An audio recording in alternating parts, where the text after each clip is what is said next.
Hey, what's up everyone? It's day 14 of our 30-day Get Good challenge. Now today I won't be doing a vlog style. I want to go more over the GoPro aspect of things. If you guys watched yesterday, I set a personal record for breaking GoPro mounts with 6.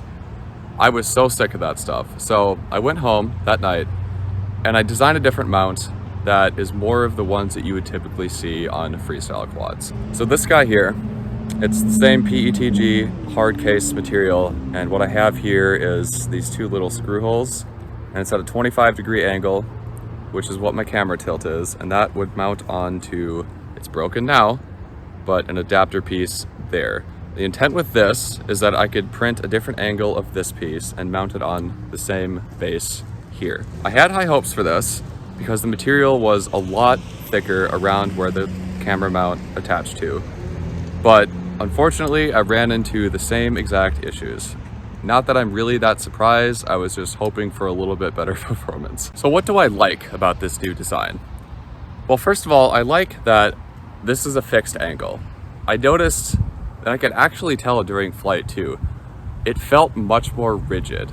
The other swivel mount that I've had so many issues with, I've noticed that if I do any crazy pitch maneuvers like where I pitch back and roll over, or pitch forward and roll over, I've noticed that the GoPro can move a little bit. So that didn't happen with this, which I really liked. And the other thing I like is that this mount, just like this piece here, is way, way lighter than this stock GoPro case that I've been using with the swivel mounts for so long. I really like that. You can actually tell in the flight it feels lighter, and when I say lighter, I'm talking like 30 or 40 grams. It's not an insignificant amount. Another thing I like is the fact that with this case, I just have this one that works with my GoPro Hero 8, and I would design a different base for each quad that I have. I'd have one for the XL5 and I'd have one for the QAV. That's a nice modularity, sharing components type of design aspect. I try to incorporate that into everything I design, if possible. Sometimes you can't, of course, but I always try to shoot for modularity and commonality between parts and between different quads. So with this new mount design, where do I think I can improve from here? I think there's a few different areas. I think that maybe this case here, I'm pretty happy with how this turned out. I might beef up these posts down here a little bit more, because though they didn't break today, I tried it with both of the quads. I had one mount for the XL5 and one for the QAV, and it broke the same way each time on the base. I might beef this up a little bit more because I can definitely see this starting to break if I beef up the base of it. Maybe jack up the infill, increase the wall thickness a little bit, because I think I'm only using about 2 lines and 25% infill, so there's quite a bit of room for improvement there. So that's on the case. On the base piece, and I'll get into TPU in a bit here, but just with the PETG, I do think I can improve this a bit more to maybe, hopefully, give it some better durability than the shitty swivel mount I've been using for way too long. It broke the same way both times. That's not really surprising at all, right? Here's the part that broke off. And again, I'm using 25% infill and about 2 or 3 lines of wall thickness. I don't think that's enough at all. I think I need to jack up the lines to at least 3, if it's not already at 3, or 4. And I think the infill has to be closer to maybe 50 or 60. It needs to be a lot more solid. I also think I can, let me just fit this piece back on here quick. So as you can see, it sits pretty low profile, and I did that on purpose so that the GoPro sits as low and as close to the center of gravity as I could possibly get it. If you don't do it that way, you can notice some weird and sluggish and just not great handling on the quad, because you have a big heavy mass up above your center of mass of the quad, and it throws off the balance. It just feels weird. It handles much more smoothly and more crisp when it's as low as you can possibly get it. So it's pretty low right now. It was pretty much as low as I was comfortable making it, so I think there's a lot of room for improvement there. I can raise it up quite a bit and get some more thickness between the holes and the edges there.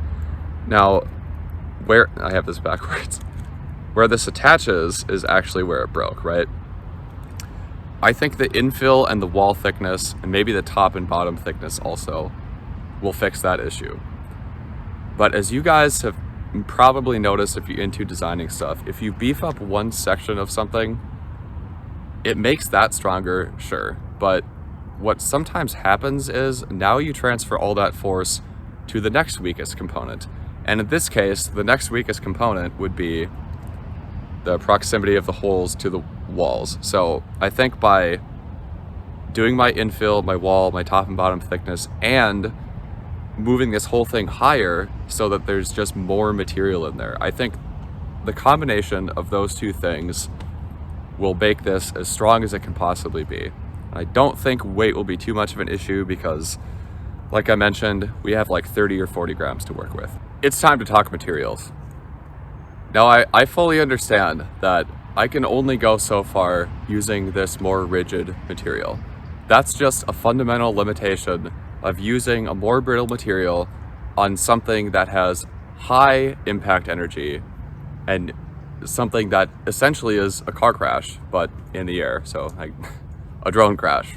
My ideal situation with just GoPro mounts in general would be a hard case like this one. Because like I said, I'm pretty happy with this, just the general design of it, the features of it, how it mounts, how it holds that fixed angle. I like that. I think I'm gonna stick with that.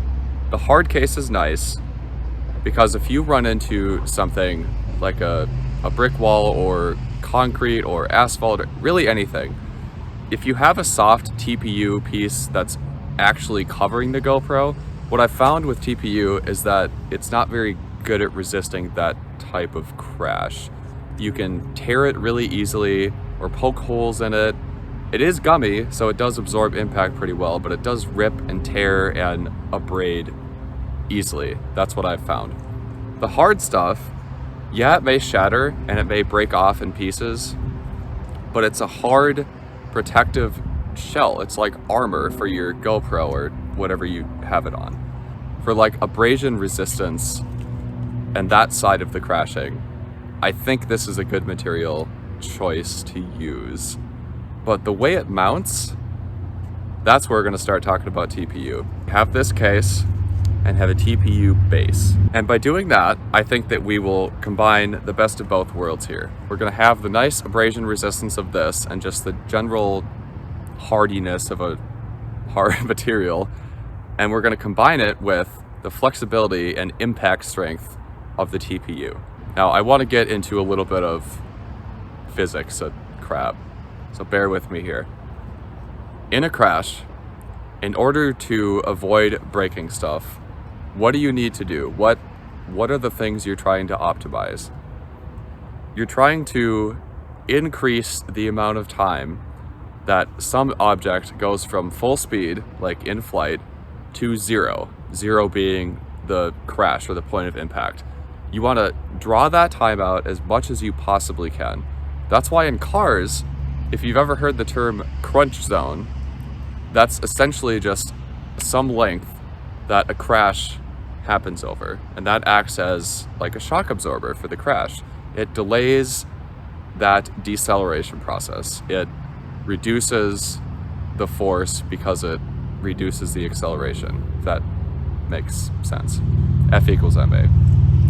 I want to do the same thing here, and I think by having this TPU base, I think that would allow the flexibility that you need in a crash. It would just allow it to bend back slowly or slower, and I think that would really help. And then if it does fall off, well, now I got the hard case to protect it. Now, if it hits something hard, it's not going to rip the thing open and scratch up my GoPro. It's going to have some robust, durable, hard material there to act as a barrier. Now, if you're wondering why I don't just make the hard shell case and the way it mounts as one piece out of TPU, here's why. If you get in a crash and you get a cut in that TPU piece, or you wear it thin, or it snaps somewhere, that whole mount is now ruined. So that means you have to either print a whole new one, which takes a long time and is more expensive, or you gotta buy one, like in my case, when I can't print TPU. I'm doing it this way in the hopes that I can force it to fail on one of the pieces, which is cheaper and faster to print instead of printing the whole thing. Now, I know that I've talked a whole lot about these GoPro mounts and just the design, the mechanical design aspect. I know I've gone into painstaking detail. I've taken you in the weeds through this whole process, like how I go through designing stuff. And you might think, why does he care so much about this? Why can't he just accept the fact that stuff is gonna break and that's just the way it is? I know that stuff breaks. I'm okay with that. I am obsessed with making components as reliable, as durable, and as well-performing as I possibly can. That's why I'm so obsessed with this. That's why I keep dwelling on this same point here. In this hobby, with quadcopters specifically, the mechanical design portion of drones is overlooked, in my opinion. There's so many different components that have to work together, electronics and software and programming and all that crap. I think that's why it overshadows the mechanical design. But in my opinion, hardware should not be overlooked and should not be underestimated. Everybody thinks that the software is like the hardest part and that has to be the best, and hardware people are dumb or they don't know what they're doing. That's not true. That is not true at all. You look at any device, any electronic device, and you can point out some shitty aspects of its hardware design. With the exception of Apple, their products are a great example of what happens when you pay attention to the hardware side. You don't just ignore it. It's not just an afterthought. They're a good example. This hobby could use more of their influence. I'm not an Apple fanboy. Yeah, I do have AirPods, and I do have an iPhone. I am by no means an Apple fanboy, but their model of making hardware design a priority is important. That is part of the reason why they're so successful. Just saying. I will be doing a few different videos on this topic. I just thought I'd more introduce it here. I know I've talked about it before, but I'm gonna go further into this because this is really, really irritating when stuff is just designed and the hardware side of it is totally ignored or treated as an afterthought. Because if you're trying to attract more people into this hobby, like beginners are gonna crash a lot. There's no amount of software or programming that can completely eliminate the crashing and the danger and the replacing parts. You can't do that on the software side. You can only do that with solid hardware design. Make your stuff stronger. Make it more reliable mechanically, not just electronically. That's important too, but it has to be reliable and durable and tough. But there's just certain aspects of it, like the GoPro mounts, or the way that they don't give you any space to work on components. Simple things like that, they would not be hard to change at all. You could change that easily. You could change that in a day. It's such a simple thing to do, at least to me. They just don't do it though. I don't know why. That's always irritated me about this hobby. That whole side is just ignored. I don't know why. Just had to say something. All right guys, I'm sorry there wasn't any flight videos today. I did fly today, I promise. I just had to get some of that off my chest. It's very important to me and I'm very passionate about the design aspect of drones. And I think it's overlooked. But anyways, thanks for watching. If you like this video, drop a like down below, leave a comment, subscribe if you haven't, and I'll see you on the next one.